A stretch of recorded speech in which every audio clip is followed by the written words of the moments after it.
So what had you take this on? Like being a divorce coach? What was it that flipped the switch? Was it the need that you had said that that it wasn't out there. There wasn't information out there. There wasn't like a Yeah, I steps to do. felt like, it was interesting because I'm a registered dietitian. So my private practice in person was always nutrition counseling. And what I love about the nutrition counseling is like the stuff that's happening in your life that's creating your food behaviors or your health behaviors. I could have cared less about telling somebody to eat broccoli or have protein. I loved like what's happening in your life that is impacting your health and like what's going on.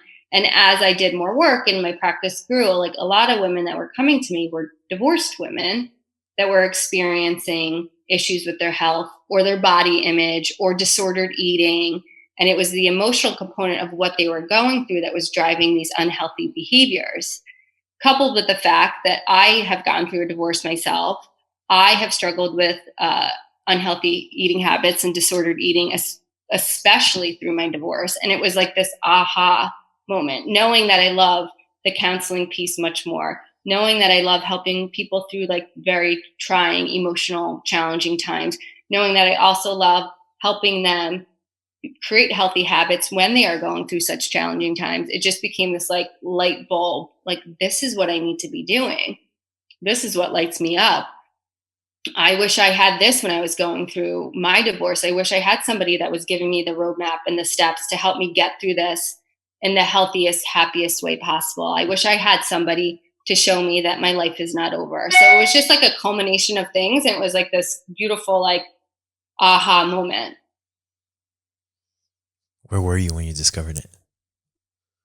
In my house because I had been circling it for a long time, and I wasn't lit up by the nutrition piece, like the food piece anymore. I was really lit up by the counseling piece, but I was very tied to this identity as a registered dietitian. Like I did all the schooling and the work for that, and so it was like, who am I to talk about this emotional divorce piece? And I kept vacillating around it and circling it, and I was working with a business coach at the time, and she was like, I'm hearing you struggle with this. And I didn't say the word divorce or divorced women to her. I was just talking about like the emotional eating and women going through challenging times. And during my divorce, I had eating issues. And so she's sitting there listening to me, and she was like, I'm a little nervous to say this. She's like, but why aren't you working with divorced women? And I was like, I have been thinking about that. And it's really interesting because I had started like a separate Instagram page. As much I've told you how much I love Instagram. I hate it about divorce. So it's like I was doing these like parallel things, Yeah. like, and that finally it was speaking it out to somebody else where I knew it in my heart, but I was fighting it. And it was this person being like, I hear what you're saying, and this is what you want to do, and I know you want to do this. And I'm like, and it was almost getting that validation, and then it just has taken off. And real quickly, where can they find you? If you're, Um, yeah. I am on Instagram. My Instagram is Jill.Gullotta, Gulotta. So if you're out there and you're looking for somebody to coach you through the process and you're a female, do you take male clients? No, I just work with females. Just I just females. resonate and connect with them better. And I think I could provide better support for women than I can men. Got it. So we're getting close to closing this up, and there's a few things that I wanted to ask you just before we go. Is one, taking the kids out of it, right? The kids are not part of the decision. If you had to do it all over again, would you do it? Yes, Why? 100%. I'm super grateful for the experience. And I couldn't say that, when it first was happening or even maybe a couple years ago, but I think it's gotten me to where I am right now. And I think we're all like, we have a predetermined path. And I learned so much about myself, and I grew so much, and I realized how capable I am. But I also have like come upon this like coaching business that I love so much. So I feel like there was a reason for me to go through all of this, not only to grow for myself, but then to be in a position to help other women get through this. And so, yes, 100%. And what was your biggest takeaway? Two things. One, that I'm capable. Like I'm capable of anything, really. It's just a matter of showing up for yourself. And two, you deserve to be happy.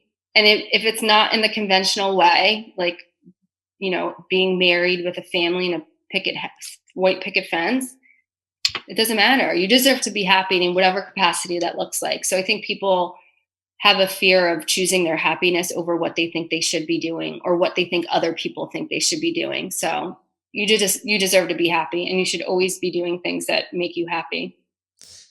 So there's Jill. She's about to get day one of her divorce started. And then there's the Jill that I'm talking to today.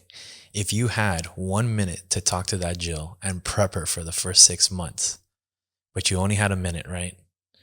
What would you say?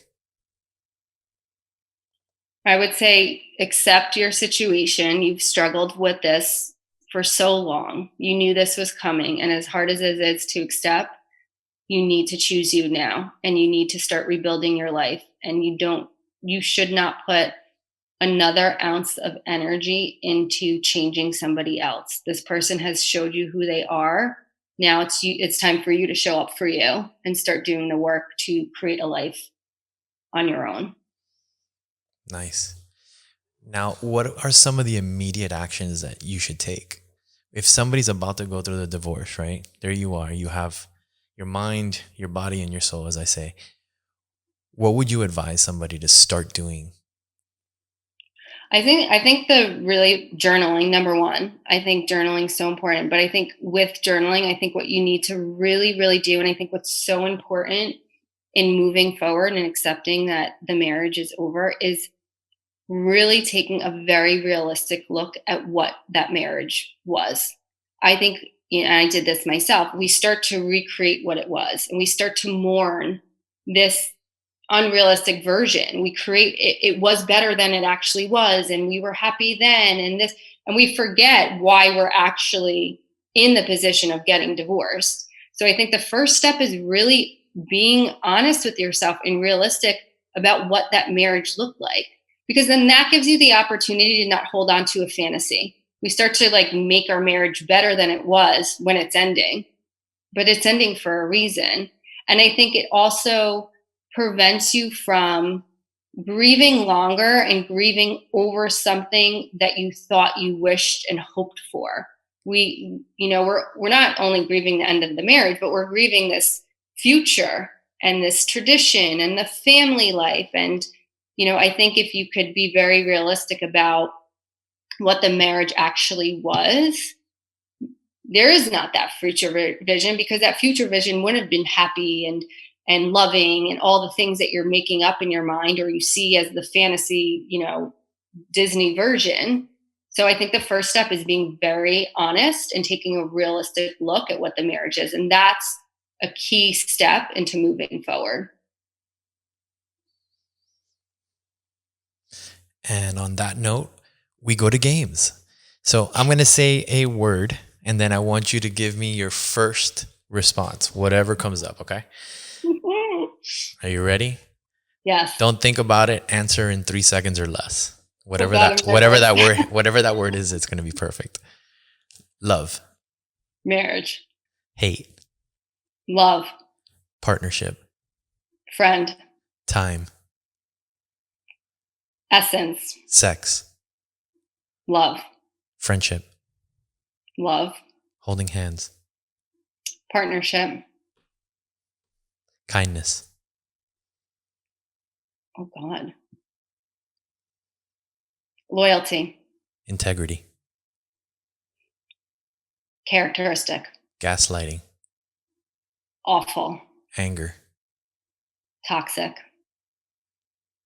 And on that note, that is Jill Gullotta.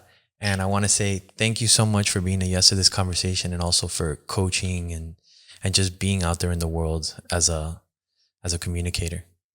Oh, thank you. That means so much to me. And thank you for having me and being able to share your platform today. It means the world to me. And I know we've spoken before, but I'm very passionate about changing the conversation around divorce and the stigma around divorce. And it's so amazing that you have this type of show and this platform to spread that message as well. So thank you to you too. I share in so many of the things that you've said, and I am grateful to have met you. and also to share this journey with you. So to be continued because it never ends. Yes, absolutely. Yeah. So that is Jill Galata. You can actually see the stuff in the bio to how to find her. And now you know who she is. So there you go. Thank you for listening. And as always, be courageous, be vulnerable. It makes a difference. We'll see you next time. That's a wrap on another episode of Divorce the First 6 Months. Don't forget to hit subscribe for more insights. Take care.